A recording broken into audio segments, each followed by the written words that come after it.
Boy, clam city here, man. Anyway, so what do you want to talk about?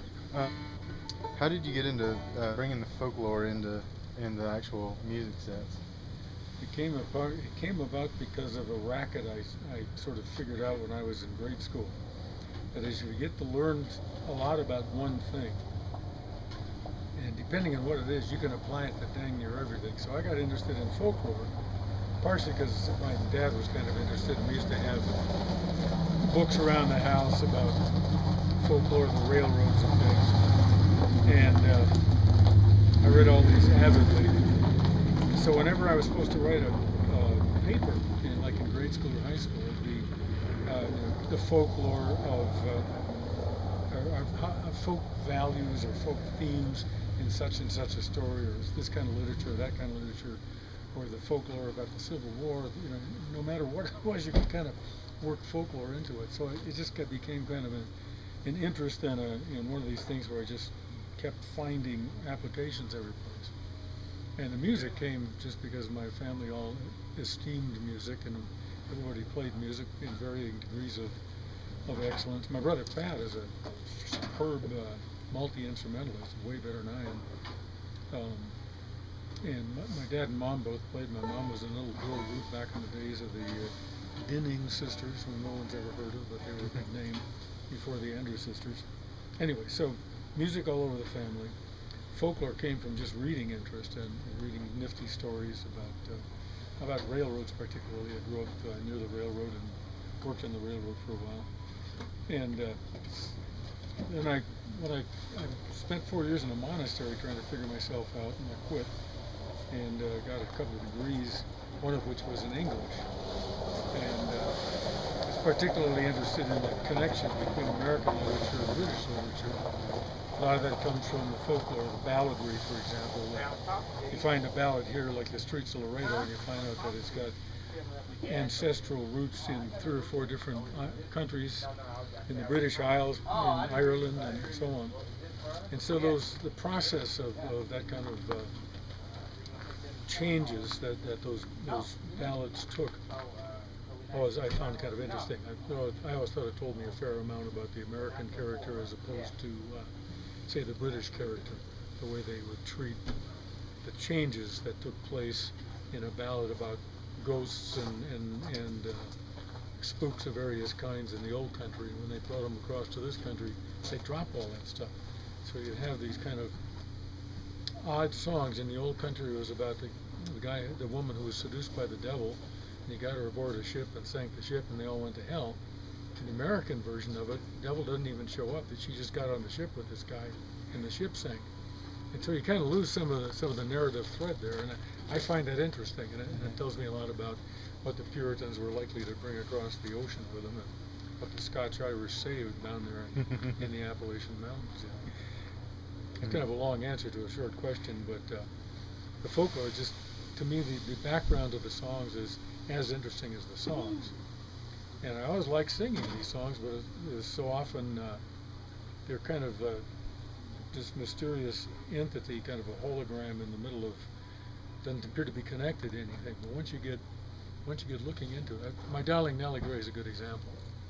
When my folks used to play two-handed piano, and when they weren't playing chopsticks or something, they would play, among other things, My Darling Nellie Gray, which was, I thought, kind of a sappy old sentimental song. Well, it is, but there was a verse missing that I discovered, and I realized that the song was about a guy who went to see his girlfriend one day, and if you don't have that verse in there, it sounds like I went one day to see her, but she's gone.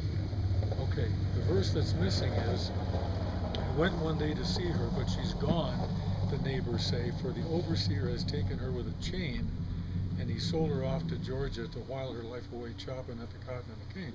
the song is a protest about slavery. Mm-hmm. And you would never know that from the ordinary treatment that it gets, but to me that enriches the song just 10 times. And whenever I do a program about the Civil War, about that sort of thing, I can invariably lead with that song, especially if I'm working with high school kids, because you know, they get the romantic thing about how this guy goes over every night to see his beautiful girlfriend, and then all of a sudden she's been sold. Yeah. And man, what a shocker that must be, you know. Yeah. So, anyways, that's things like that that fascinate me about these songs. The matrix that they come from, the background that makes them alive for the people who sang them, and you can kind of resuscitate it if you explain it. Well, whenever these songs first originated, were they popular in the culture? Or was it more like a hamlet culture where they were only popular in places that didn't have radio stations and whatnot?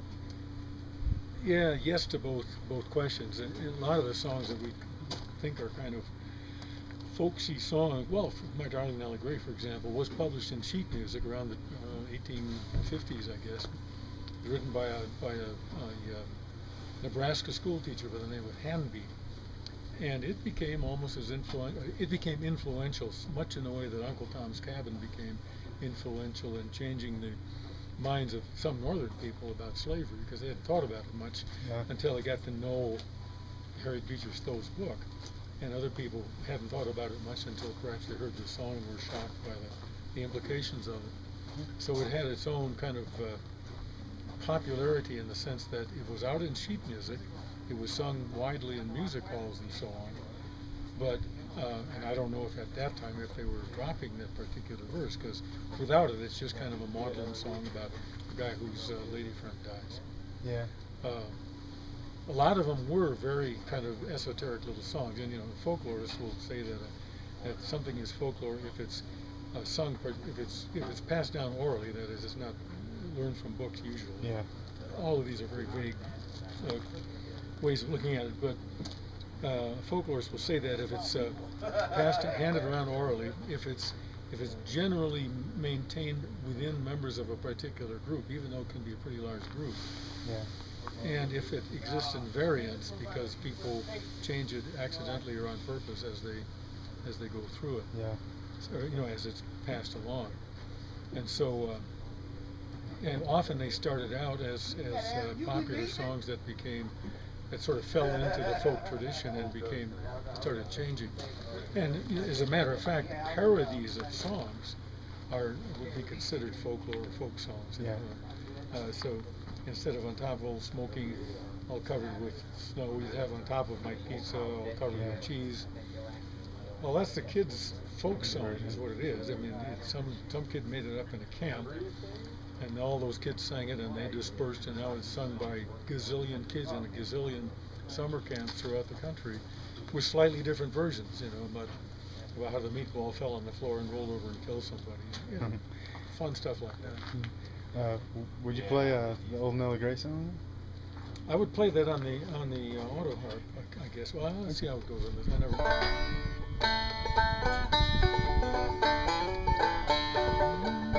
Won't be too high. Let me see.